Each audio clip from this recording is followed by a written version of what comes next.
Good evening, everybody, and welcome to this special Regulatory and Licensing Committee meeting, we're here specifically to discuss the report we requested on pavement licenses. But before we do that, we need to go through items 1, 2 and 3. And the first one are apologies, and we do have apologies from Leona Leung and David Salter. Everybody else is here, so thank you very much for attending. We are now on declarations of interest. So is there anybody who wishes to declare any interest? Oh, thank you very much. And now we've got the minutes of the previous meeting, which we do need to approve, despite the fact that it has actually gone through full council. But we need a proposer and a seconder if you're happy with that. Happy with that. Proposer and a seconder, we've got Jamie and John. Right, can we therefore see that everybody is in agreement with that? Yep. Now we get on to item 4, which is the pavement licenses.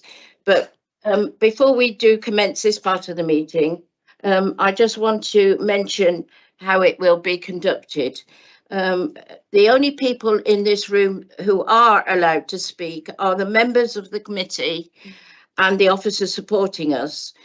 I have been asked by some councillors if they can speak, and one of them being the leader, but I have said no, because this is a meeting that is purely for the members here. So I'm asking for everyone to refrain from speaking out or making comments. Now, I also need to tell you that a lot of you will already know that this committee is entirely non-political. We aren't guided or influenced by our political allegiance, and each member is able to make a decision based on knowledge and understanding of the situation, having listened to the report which James Johnson will be presenting in a minute, and asking questions and listening to others. So it is important that everybody in this room shows respect to each other, and we will now be asking James to present his report. James. Thanks, Chair. Good evening, committee.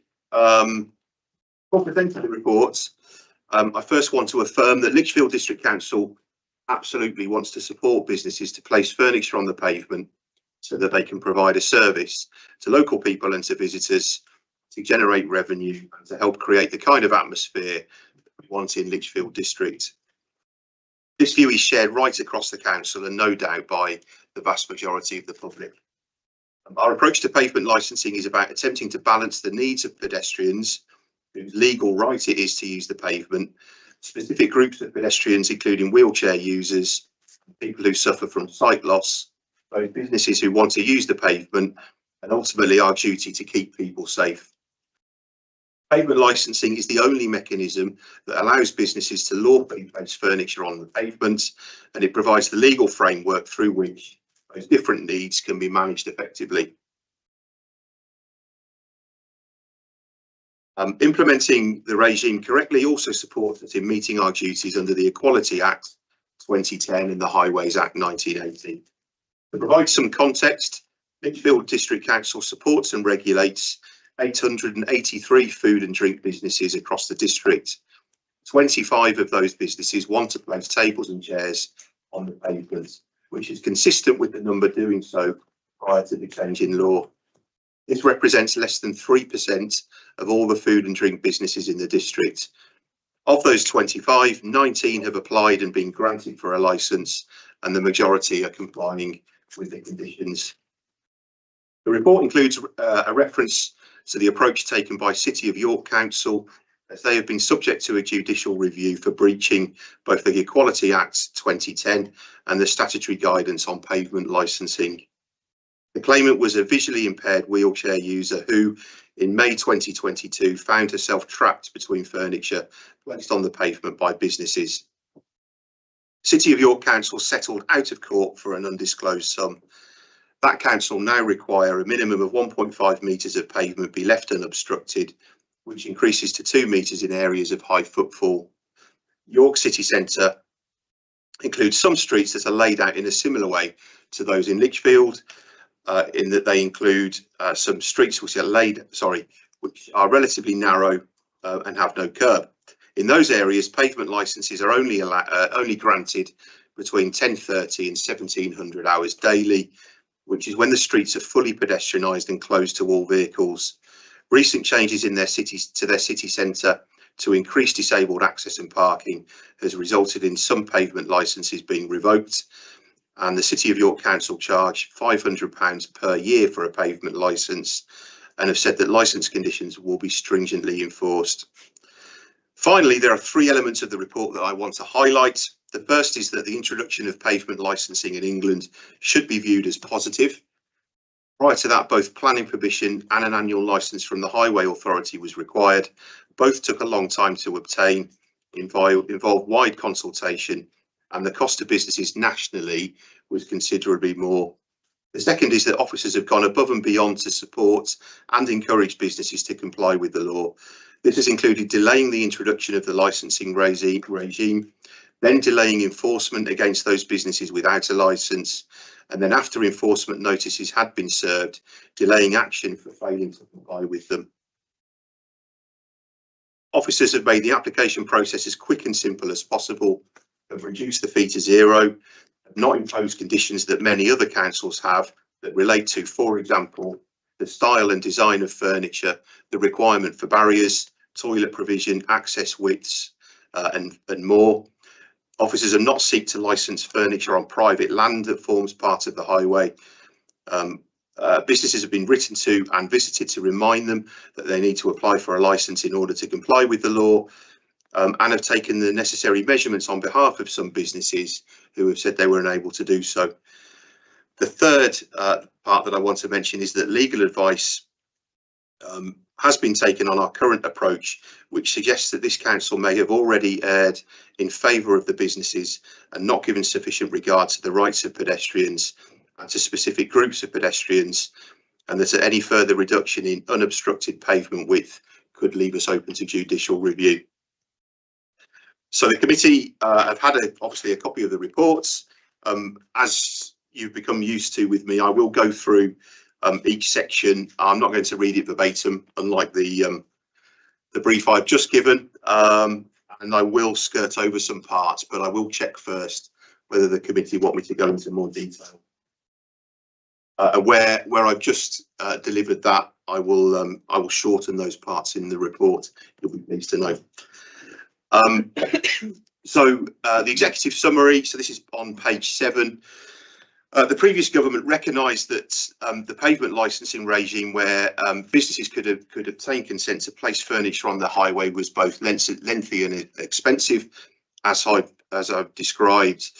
And during the pandemic, a temporary regime was introduced, which replaced the old regime of planning permission and a licence from the Highway Authority, which was done by district councils. It was quick and often free in many cases, and allowed businesses very quickly to move people from inside their premises to outside their premises onto the pavement in order to create space and social distancing to prevent transmission of COVID.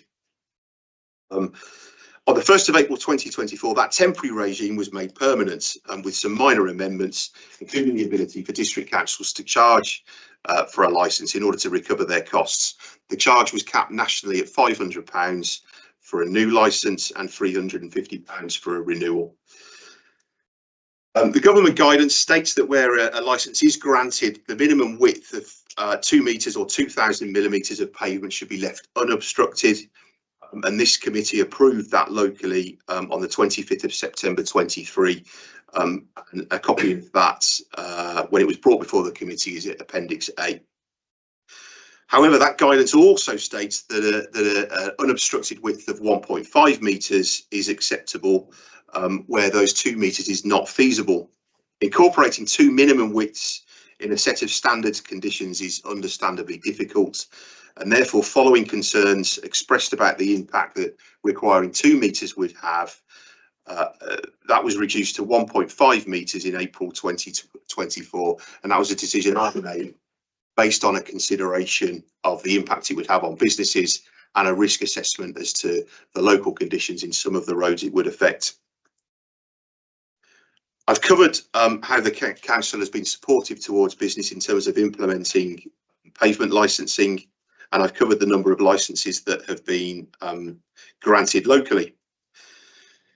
The way that we've tried to implement it is, as I said, to strike a balance between those different groups, which obviously includes businesses and this desire to create the kind of culture and atmosphere that we want in the city centre in particular. The most contentious element of the guidance has been our approach towards that minimum width. And as the committee members will know, in November 2024, the leader wrote to the committee and requested 2 things. The first is that the committee consider the policy in relation to pavement licensing, in particular the strict interpretation of the 1.5 metre rule, and secondly, to provide guidance to our regulatory and licensing team on the manner in which any enforcement should take place. And I believe the committee members should all have a copy of that email from the leader. And following that, the chair obviously agreed to consider the 2 requests from the leader, hence we are meeting tonight. So the recommendations for the committee tonight, and that's for the committee to consider, firstly, to either endorse the existing policy in relation to pavement licensing, including the standard conditions, which include a requirement that the minimum of 1.5 metres of pavement width be left unobstructed, or to request officers implement an alternatively legally compliant policy in relation to pavement licensing and enforcement that is compliant with the council's approved enforcement policy. The most recent version the committee saw in December. And in terms of the second, possibility of changing the approach, there are a list of options towards the end of the report. So onto the background, I am going to talk about highways because I think it's really important that committee members have a good understanding of the special status that highways have. So highways maintainable at the public expense are vested in the Highway Authority, and as we know, locally that's Staffordshire County Council. And 2 main features of the highway are the carriageway and the footway, and the footway most commonly is referred to as the pavement. There has been some case law from 1999 which held that the public highway is a public place which the public may enjoy for reasonable purpose, providing the activity in question does not amount to a public or private nuisance and does not obstruct the highway by unreasonably impeding the primary rights of the public to pass and repass. And going back in time, that pass and repass is really important in terms of what the purpose of the highway is and the pavement in particular. Section 130 of the Highways Act places a duty on the Highway Authority to assert and protect the rights of the public to the use and the enjoyment of any highway, and to prevent the stopping up and the obstruction of the highway. Unusually, Section 130A provides a mechanism whereby any person can serve a notice on the Highway Authority requesting that they secure the removal of an obstruction. Clearly, we're not the Highway Authority, but district councils also have the ability to assert and protect the rights of the public to the use and the enjoyment of any highway. As the committee will know, willfully obstructing the free passage along a highway without lawful authority or excuse is an offence under the Highways Act, and unusually the maximum penalty is an unlimited fine and 6 months imprisonment. It is one of the few specified offences for which a person can be arrested for. And that lawful authority part is really important because in this case, the lawful authority to obstruct the highway is provided by holding a pavement licence. Onto the history of pavement licensing, I suspect I've probably covered much of that. Are the committee happy for me to move on from that bit? Fantastic. And in terms of our key elements towards the approach we've taken to pavement licensing, I think it's important the committee remembers that licensing regimes generally exist to protect the public from harm that can be introduced from regulated business activity. And regulating the use of the pavement by businesses is important for a number of reasons, one of which is to ensure there is sufficient space for pedestrians, including those vulnerable groups, to ensure that businesses holding a pavement licence have sufficient public liability insurance. So if there is an accident, and that could involve a vehicle, or it could be something as simple as a pedestrian tripping over a chair, that incident is covered by sufficient insurance. Locally, following the guidance, as many other councils have, we've required applicants to complete some online training, which is the Action Counters Terrorism training, which I think councillors may have done as well. And that takes approximately 30 minutes. It also ensures that we comply with our duties under the Equalities Act 2010. And perhaps most importantly, from the business's perspective, it gives them that lawful authority to obstruct the pavement. The standard pavement conditions are at Appendix A, and again, I don't propose to cover those. They've been before the committee previously, and there's a copy in the report. And I've already mentioned about this difference between the 2 metre and the 1.5 metres that's mentioned in the guidance, and perhaps when we go into the debate part, some committee members may wish to ask me questions around that. And then obviously all of this has to be done in accordance with our enforcement policy, which last came before this committee in December. We're on page 10 still, 320, and our approach towards supporting businesses with implementation. I have provided a summary of that at the introduction. Does any the committee members wish me to go into the detail on that section? You content? Fantastic. Yeah, and then obviously important to all of this is the views of the public and of businesses. And after 328, you'll see a table of some of the concerns that have been raised by businesses, and there we've listed how we've responded to those, which has included seeking legal advice, that reduction from 2 metres to 1.5 metres.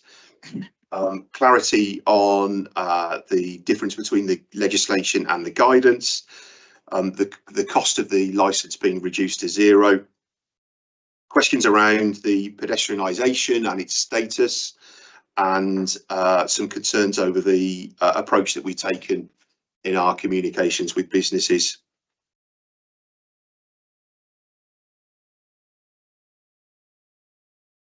With the council, I think it's important to say the council has received a petition that was signed by 45 people that includes some of those licence holders and applicants, the owners of other businesses, managers and staff of some of these businesses, which again raised a number of concerns. And in that table on page 12, we've outlined how we have responded to that. And then to summarise, before going into the options for the committee, officers believe that the overriding responsibility of the council is to keep people safe. The way that the regime has been implemented does this, but also contributes towards the needs and desires that we've already discussed in terms of those various groups. And perhaps of interest is that this is an example of the contrasting functions of a local authority. We have a duty to, as a statutory regulator, to do things like this, and we also obviously have a role to support the local economy. I've talked about those needs that we're trying to balance, and you've seen the data in terms of number of licenses. I should say that there is unfortunately one application that we have had to refuse, and the reasons for that is the application was to cover the carriageway and not the pavement, and our ability to grant that was based around the county council suspending parking bays. The county council have chosen not to do that, which has unfortunately meant we've not been able to grant that licence. We have, however, in every other case, granted the licence. So in terms of the options, aside from the option to continue as is with the requirement for 1.5 metres, the committee has a number of other options to consider. And That is the first one, so we're on page 14, is to amend the licence condition and further reduce the pavement width that must be left unobstructed. Option 2, to amend the licence conditions and return the minimum pavement width that must be left unobstructed to 2 metres. And option 3, to properly grant licences but not enforce the conditions or take action against those without a licence. And option 4, to determine that no pavement licences will be issued in Lichfield District. For each of those options, the committee has a list of advantages and disadvantages, and again, I don't propose to go into the detail of those. Moving on, I'll quickly talk about the financial implications. So on page 16, the committee will see a summary of the costs in terms of delivering pavement licensing. You'll see that the cost to the council for a new licence is approximately £497, hence the fee was set at £500, and the cost of a renewal £397. You'll know that fee has been set to zero, and as a result, £12,000 from other funds has gone towards the cost of administering and processing and enforcing those licences.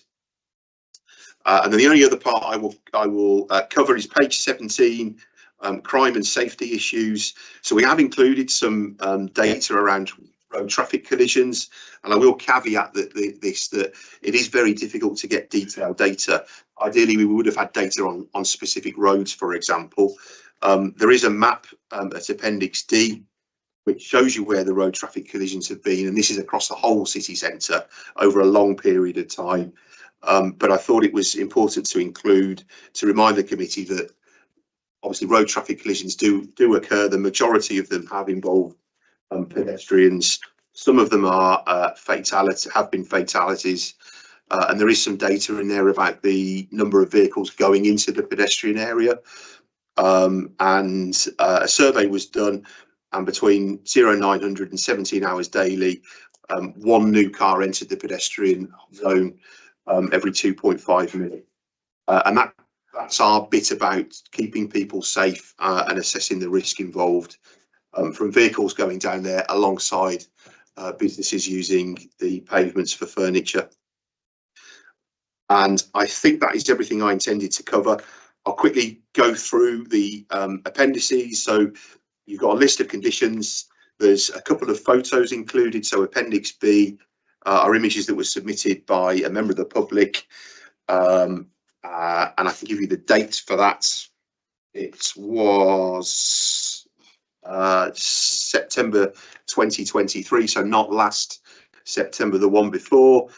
A photo taken from November in 2024, which shows a very different picture, obviously a very different time of day and different season as well.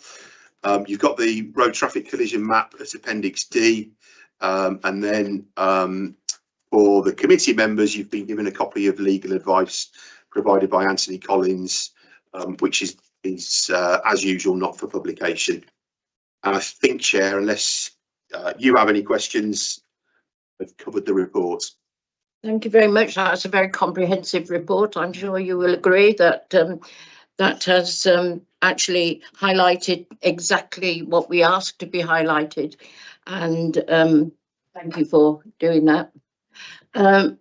Before I just open the meeting for members to speak, I just wanted to say to you that Councillor Leona Leung, who is not able to be here because she's got a family commitment, she asked me to ask the following question on her behalf, and I've checked that I can do that. And so the question is, if the businesses, it's on page 11 of the report, and it's 3.26, and she's asking if the businesses have not complied with the notice, how would this be dealt with if they refuse to take action? Thanks, Chair. I think it's probably worth me explaining the notice aspect before I answer the other part. So we would serve notices where a business doesn't have a licence and is using the pavement for furniture, or where a business has a licence and is not complying with the conditions. And the way that we've done the notices, and the way I would propose continuing to do them, regardless of the decision that's made tonight, is that we give the business 7 days to remove the furniture. There's probably an argument that if something is obstructing the highway, we should take action quicker, but I think 7 days is reasonable because it gives the business time to find somewhere else to put that furniture. The law allows us to require it to be removed immediately, or we can set a time frame ourselves, and we've set it locally at 7 days. If the notice is not complied with, then the law allows the council to remove the furniture, store it, and then charge a cost for it to be returned. Much. Right, now it's your opportunity, members, to ask any questions. Are you all happy if I call you by first names, first of all? We haven't got name plates. Thank you, Chair, and thank you for that report, which is very comprehensive. I would like to propose an amendment to 2.1, because I think what has been reported there is a very comprehensive view of the situation as we have it. But I think there are other factors that are outside of this committee's remit that could very much change this. So I'll read the amendment.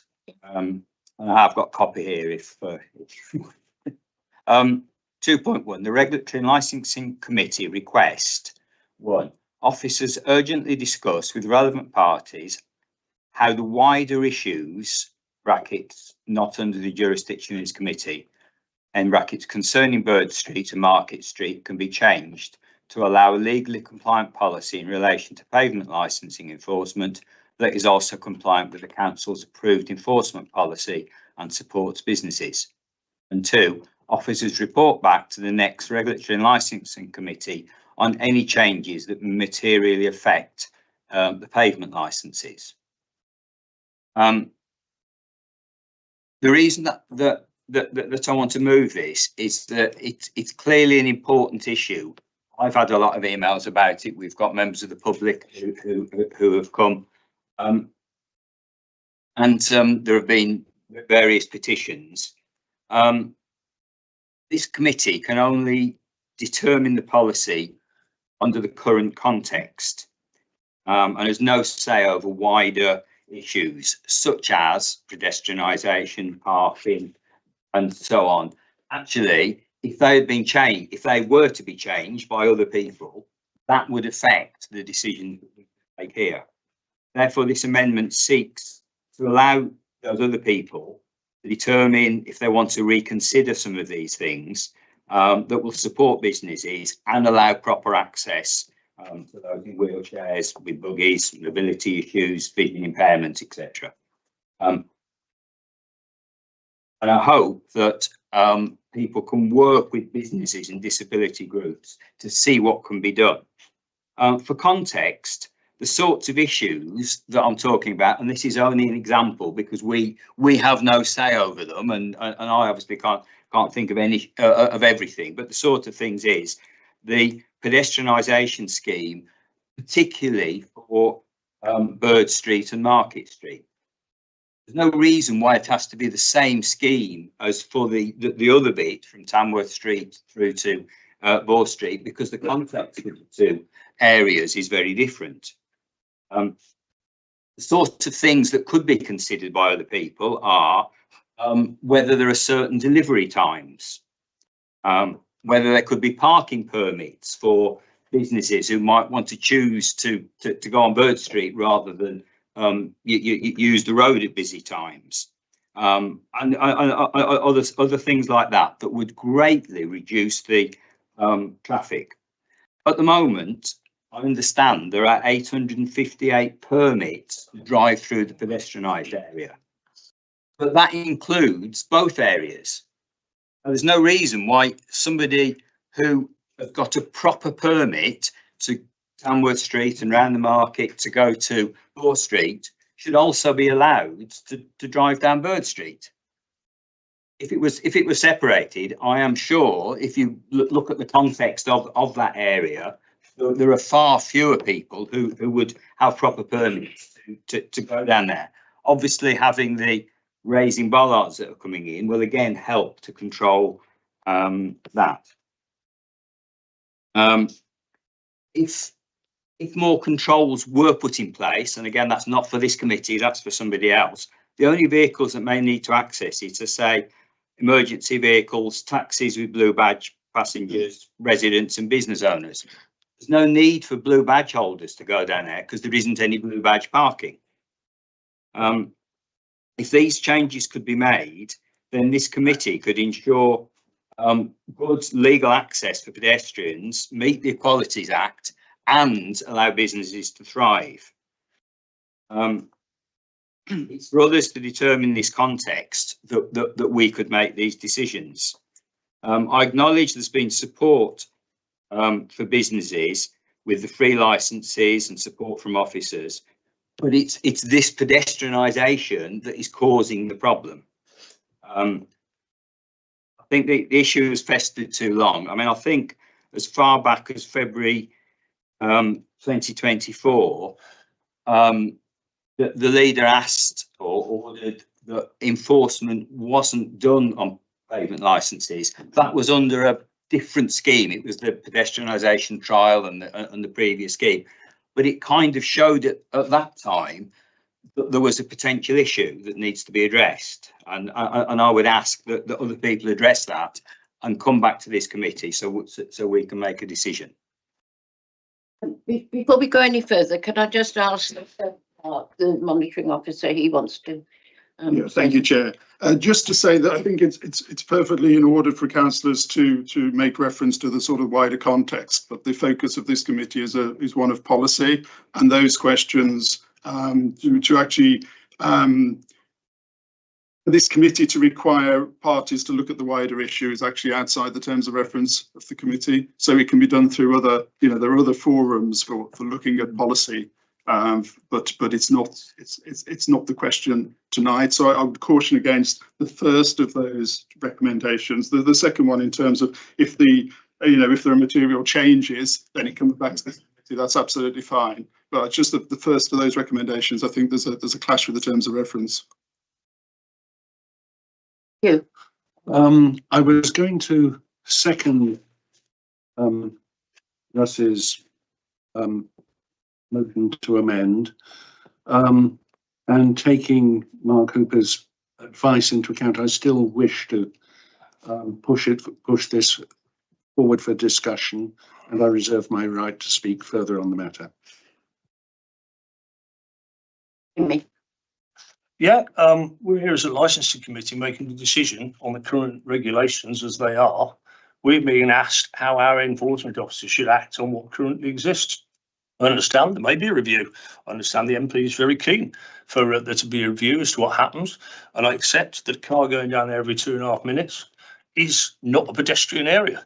In fact, I wouldn't even call it a pedestrian area. So even more reason to enforce that until such things have changed where this wouldn't be in place.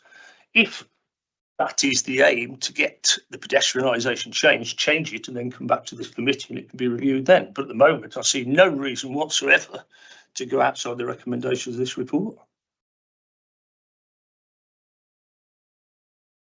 I mean, I would concur, because what is in effect being asked for is a review of a policy that is within the terms of reference of another of the executive. So it's not, there's a separation of roles, and that's a quite deliberate separation of roles between policy and strategy of cabinet and the determination of applications and the determination of policy, which is the remit of this committee. What you would in fact be doing is that taking on the scrutiny role, which is a role for another committee of this organisation. Sadly, I'm on that as well, but that's not the point. Yeah, well, I mean, would it be possible for me to come back on this? Because I do not intend to instruct anybody else to do anything. What I'm asking for is, if you like, a pause while these discussions may be had, and obviously the answer might be a quick one. No, nobody's going to change anything. But I think until that has been looked at, what we're being asked to decide is actually very difficult. The difficulties are caused by those constraints, which is why I'm asking for that kind of pause to see if it can be reconsidered. Kathy's asked to come in, so if I have Kathy before you, Jamie, and then you. Thank you. No one chooses to be disabled, and being in a wheelchair holds a lot of difficulties. And you know, I think the cafe culture is wonderful. I don't have a problem with it, but it also needs to meet the needs of people who are disabled, whether in a wheelchair or living with limited vision. And this is not me moaning. I don't feel sorry for myself for the wheelchair, for the way I live. That's absolutely fine. I cope with it very well from day to day. But there are people who really struggle, and I suppose I'm here with skin in the game and want to bring forward their comments. I know quite a number of people with limited eye disability, and many of them visit Lichfield less often if they live in one of the villages, because it's just more difficult for them, since we don't have as much parking space and people struggle to get round sometimes. I accepted a long time ago that many of the shops aren't accessible because they've got steps and they're very limited in size and space inside. And that's because of the sort of element of being a Tudor city. It's beautiful and we live with it.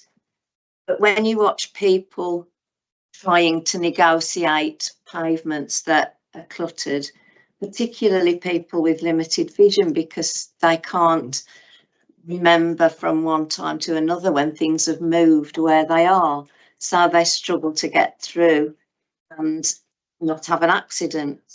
And it's not very pleasant when you're in a wheelchair to come up against a sort of a barrier that you can't get through. And I've done that many times.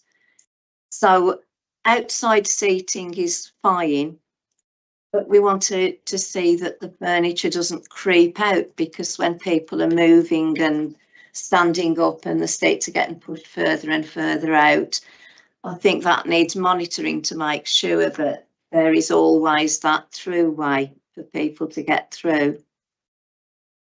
I wondered if there'd been an equality impact assessment, and would that be part of this report, please, because I think that would be useful. The many changes are frustrating, and we need to make sure that it doesn't stop people from coming into Lichfield. Temporary barriers will easily move outwards accidentally. Is there any way we can have permanent fixed barriers? Whilst this initiative is intended to bring further business into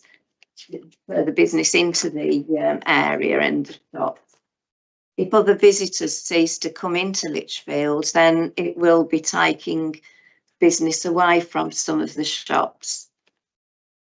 And we need to make sure that the current licence holders are adhering to their licences, and are any unlicensed businesses still putting furniture outside. I understand that from a business point of view, this makes sense, and owners will want to attract more custom, and the cafe culture is a really good way of doing it. But we've got more than 50% of the population in this area are over 50, and I think we need to make sure that we're meeting their needs in terms of being able to get around. As we age, the number of people using wheelchairs and mobility scooters will increase. I don't know if you've ever sat in a scooter. They don't have brakes, which can cause a lot of problems. You're either going or you're not by the turn of a handle. And sometimes I've done it myself. I've ploughed into something accidentally. I'm much better in a wheelchair, so please don't worry, I'm not going to mow anybody down. But mobility skills are much different. But we do need to make sure that it's safe. So I'm asking on behalf of all these people that we just carefully consider how we can make it safe for them and adhere to the bare minimum of the 1.5 metres. Thank you. James, before I ask Jamie to come in, is there anything you want to reply? Yes, thanks for that view. The equalities impact assessment's a really good question. So when the government created the law, the government did an equalities impact assessment. That's available on the government website. The findings from that is what has helped inform the guidance and the measurements of 2 metres and 1.5 metres. So that work has been done nationally. The legislation was then created and the guidance to go with it. Obviously, we have considered our duty locally, and that's where we formed our conditions, which includes the national conditions around no obstruction, as well as our own local ones. Yeah, no, Jamie. Thank you. Jamie. Just to follow up, I probably don't really need to say much more. Beyond the fact that pedestrianisation was first talked about in the City Council in 1988, and we've managed it now. So if we're going to hold off until we manage to pedestrianise Bird Street and Market Street, that's a very long time to put people in jeopardy as they're using that. And we're making the council more culpable by endorsing the fact that we're not going to take action. It just doesn't make any sense to me. So once we've had the vote on that, I'll propose the other one. You wanted to come back. You want to say something? Not other than just to comment on the point that we do need to make a decision on the policy as it is, as a situation as it is now. And obviously, if that situation changes, it can be looked at again. But we're looking at the current circumstances. So you've heard what has been said there. Is there anybody else? My question is, if we do the policy as it is now, anyway, then throwing that back to scrutiny to have a look through it. That makes sense. This is something that can be looked at through, and overview and scrutiny is the forum of the council that will looks at policy issues and those wider issues. So it could be pursued through overview and scrutiny would be the proper forum rather than regulatory licensing. Well, yeah. Okay. Anybody else want to speak? Me again. Sorry. Of the people who have applied for the licensing, how many are still left that haven't applied in general? And obviously pavement, and they're obviously getting the pavement licensing for free at the minute. So how many are left to apply? And as we've been, if we now go with this, what that we've recommended. Well, because we've been laying off the enforcement, haven't we? So if we now recommend this, is the people who haven't applied, is the enforcement going to then come into play properly? Does that make sense? So I'll caveat this because it's very much based around the time of year. So we know this time of year, some businesses won't want to put furniture out and therefore won't have applied for a licence. So the numbers may change as we go into spring and summer, but that there hasn't been a great deal of change since the report was written. So 19 licences have been granted. 3 businesses have applied, but we're missing bits that we need in order to be able to grant the licence. And at the time of writing the report, we were supporting a couple of others to get that done, but there's been no change. The officers next to me who are doing the work have given me the list of businesses. I won't tell you which businesses do and don't have a licence, but our support to them, we're still open to support them. The decision today in terms of the width that's left required to be left unobstructed. It won't particularly change the way we do enforcement, but the proposal would be that we're not, tomorrow morning we're not going to be out taking enforcement action. We would go back to the approach we've done and we would serve a notice giving them 7 days notice that they need to remove it. And how long does it take if someone applies for the licensing for it actually to start to finish normally? Well, the great as long as everything's the great thing about this approach is planning bit's gone and the highways bit's gone, so it is much quicker. There is a consultation period that we have to do, and I'm going to look 14 days. So it is pretty quick, and during that time, consultation is done with people that may be affected, and they obviously have the right to object, and that does include the public. But predominantly, the consultation is with the police, the fire service, planning, people like that. Yeah. If we endorse or agree with what's there, would that be a blanket across all of the people who have applied for licenses across the whole of? If the approach was to change, Yeah, if you're to have it to 1.5. yeah, The only reason I asked the question is that, again, going by what anybody else, some other people said, is that a lot of the areas that are where the cafes and whatever else, they've got drop curbs. That would be a serious concern for me of anybody having to step out at any particular point. The only thing that I see, having looked at that, is that Market Street and wherever else, that is not such an issue. But you can't have a two-tier thing. That's not what this is saying, is it? It's saying that it's a blanket thing that has to go to everybody. Any changes would have to be reviewed by another party. Would I be correct in saying that? so if the committee chose to stick with 1.5 metres, there would be no change to the licences we've granted. They would carry on as is. In terms of the difference in the highways that you've mentioned, whether there is a curb or not under highways law makes no difference. So we've had it clarified in terms of Bird Street, for example, that there is a clear carriageway and there are clearly two pavements. Vehicles obviously have the right to use the carriageway, and therefore 1.5 metres needs to be left on either pavement to use. If the committee decides to change the width that must be left unobstructed, then we would, whether that's up or down, that our approach would probably have to be to revoke the current licenses that we've issued. Because it's free, it won't cost the businesses anymore. We would then reissue the licenses with a different condition that either requires 1 metre, 2 metres, for example. Could you do that depending upon the location of? Well, so it's up to the business to tell us how much space they want to use. So if there is a 10 metre wide pavement, if there is, please tell me where that is, because if there is, the business can say to us, I want to use 2 metres, I want to use 4 metres, I want to use 8.5 metres. And then providing there is 1.5 metres left, we will grant that licence. If the committee want to look at applying different widths in different areas, I think that would be really difficult to do. It's just that I'm of the opinion that a pavement is for people primarily. I mean, I'm all for a cafe culture and whatever else, and going overseas to Europe and whatever, it's great. But at the end of the day, it cannot be at the expense of people who are having to use the pavement, because that's the only option that they've got.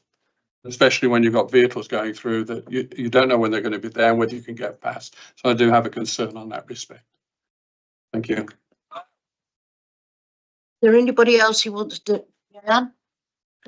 Is the pressure coming from people who want us to reduce the 1.5 metre rule or to increase the 1.5 metre rule? So the businesses that have contacted us, the predominant concerns have been that they want to use more space, which then reduces the would reduce the 1.5 metres we expect to be left unobstructed. So that's the majority of concerns from businesses. I get the impression from that people who use wheelchairs or otherwise would prefer the 1.5 metre rule to stay. And if that is the case, I would support that. Anybody else? Who did you want to come in now? I won't come in. No, I won't. I'll reply then. Yeah. I would still like to put this amendment. It isn't instructing anybody. It isn't actually changing the regulations at the moment, but it's trying to get any discussions that are had in, whether it's overview and scrutiny of the cabinet or wherever, that James and his team have an input, so that actually any changes are very much focused around supporting the businesses with cafes and people's access. And so that these things need to be built in. So I'm sorry if it's not ideally worded, but I would still like to press that, which the effect would be, for the moment, the policy obviously stays as it is, because it doesn't propose any change to that. But it's actually asking, not telling anybody, that discussions are held.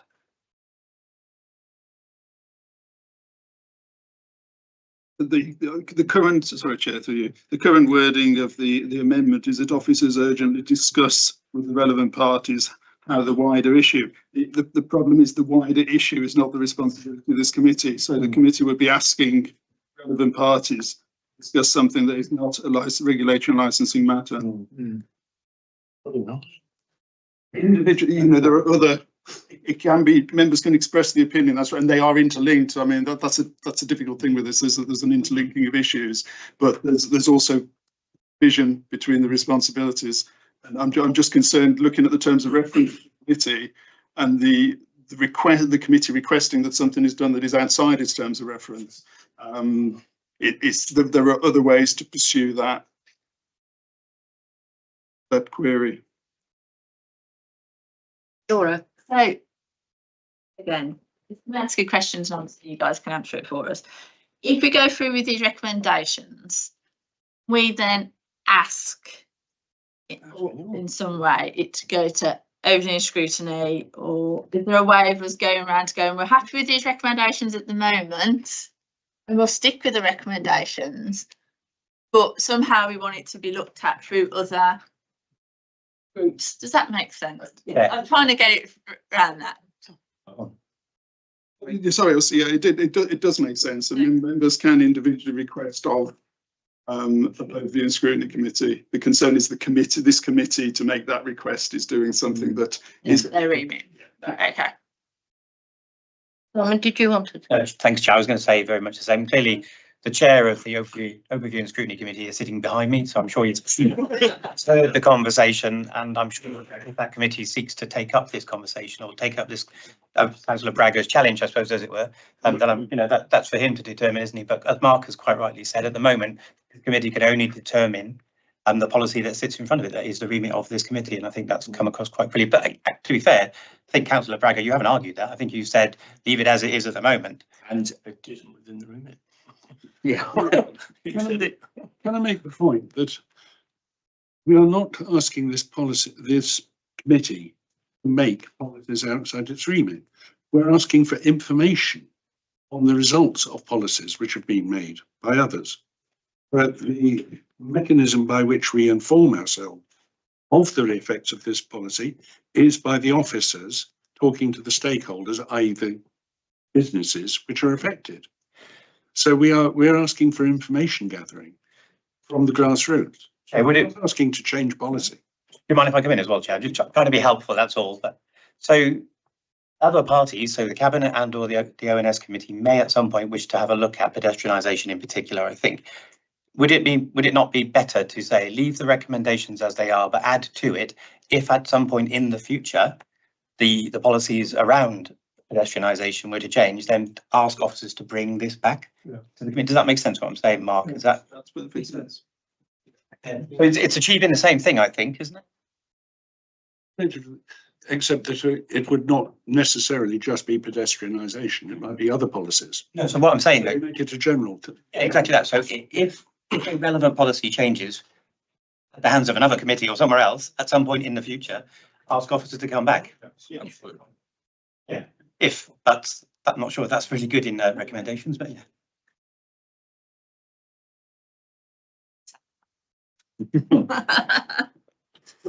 About this, nothing out about what's going on. To say something. I think. Go and reword. Right. yeah. I mean, I understand exactly what people are saying. I'm concerned that there are businesses here, there are people who've been emailing me. It is quite an urgent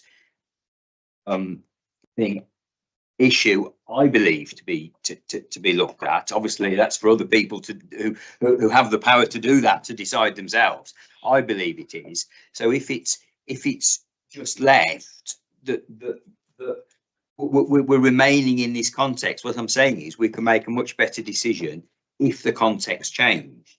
So it's kind of, I think the word you had was challenge. We're not instructing anybody. We're not going outside of our powers, but there's a kind of challenge to do something so we can make a better decision here that will support businesses and access for people.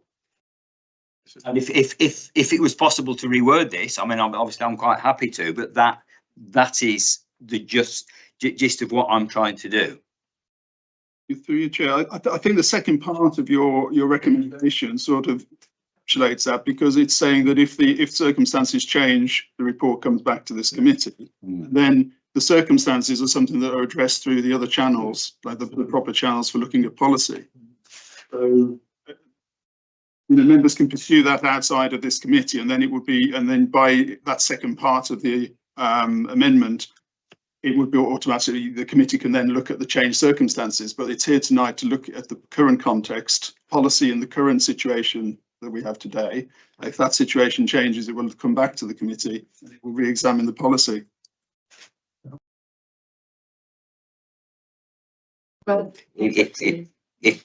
If kind of that's what the ruling is, then obviously I accept it. I do. However, hope to put some urgency into this. Is kind of the motivation behind it. I'd like to add that both Russ and I are councillors for the area which are affected, i.e. Stow Wall. So, you know, I've got an interest in this as well.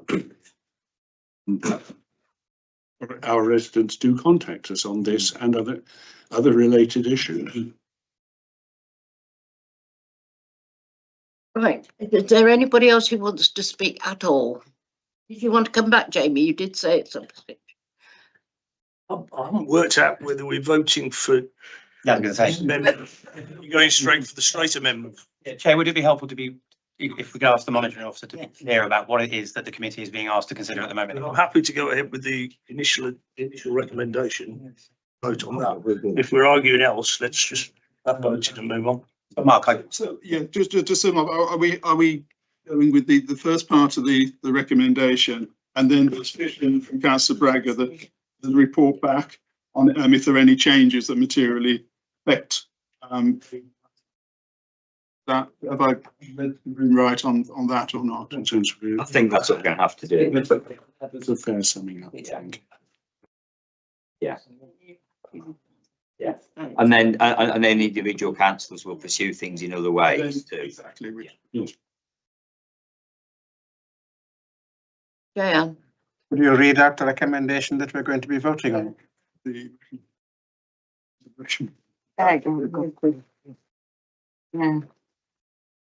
Got it. So the Regulatory and Licensing Committee endorsed the existing policy in relation to pavement licensing, including the standard conditions, which include a requirement that a minimum of 1,500 millimetre of pavement kept from obstruction, and endorse the enforcement approach that is compliant with the council's approved enforcement policy. And then with the addition that officers report back to the Regulatory and Licensing Committee on any changes that materially affect pavement licenses. Right, all the members of the committee have heard all that. Can we have agreement, please, or otherwise? We're in agreement with that. We need a proposal. Can I propose that the recommendations just read out by Mark Hooper be accepted for a vote? Second.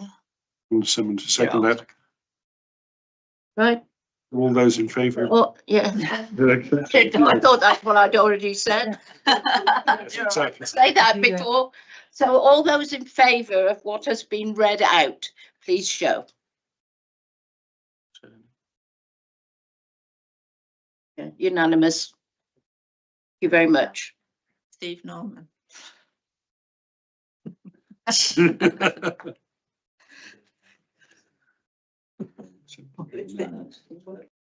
Wow.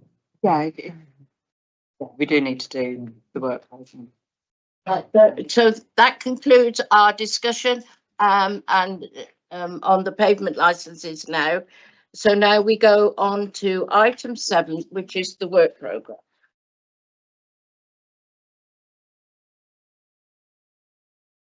Is it? Right. Not? I can brief the committee on what they are if you want, or. Yeah, go on. Okay, thanks, Chair. So the next meeting in February, there's currently 2 items on the agenda from regulation enforcement. The first is to look at our food safety service delivery plan for the year. The committee saw the last one. If you remember previously, we used to bring them every 3 years, and now it is annually. And then the second one, which is fantastic news, it's a report on the revocation of one of our air quality management areas, which is fantastic. We may also bring a proposal for a public spaces protection order. We currently have one around dog control, if the committee remembers, and this would be around noise. And I won't say any more than that until February if it does come. The 27th is the date of the next meeting, that I've got down. But is there anything else anybody wishes to add on to the work programme? Councillor Bragg has mentioned the past landlord enforcement. Yes. That due up at some point. It isn't in the list. Landlord enforcement, I understand we're taking on additional staff. Private landlord, yeah. Yes, so I think we did cover it at some point last year, didn't we? Yeah. We did a presentation around, because I think the request was around powers and what our abilities to intervene in poor standards of housing. And I think Councillor Chetling, you've just mentioned what we hope to be happening from April, which is great news in terms of capacity to intervene in more cases. Sorry, to follow on from that, so that once that person is in post and working, obviously we would appreciate a report, I think. At that point. Okay, yeah, we can do that, yeah. Is that right? And just something that's going on Radio 4 recently, and also on my ward, empty houses enforcement policy. I'll be interested to hear what we do in relation to that, with the so-called lack of homes that are available, and a number of empty homes that are also around and collected. Okay, I shall check this. That falls within the remit of this committee. And Sorry, I just assumed that was enforcement. yeah, either way, we'll come back to the committee and let you know. Yeah, and if it does, a report will be with it. I don't know if you want to set a date for that, Chair, or. Well, it'd be better to look at alternative dates and then we can discuss that. Yeah. It may February may not be the best date. Yeah, okay, it's fine. So, and I'm not sure do we have dates for I think I've seen proposed dates for. Proposed, but they're not agreed Okay. by council until February. Okay. Got confused. Hey, is everybody happy with everything then? Yeah. Before we close the meeting. So thank you very much, everybody, for your attendance and that the conclusion of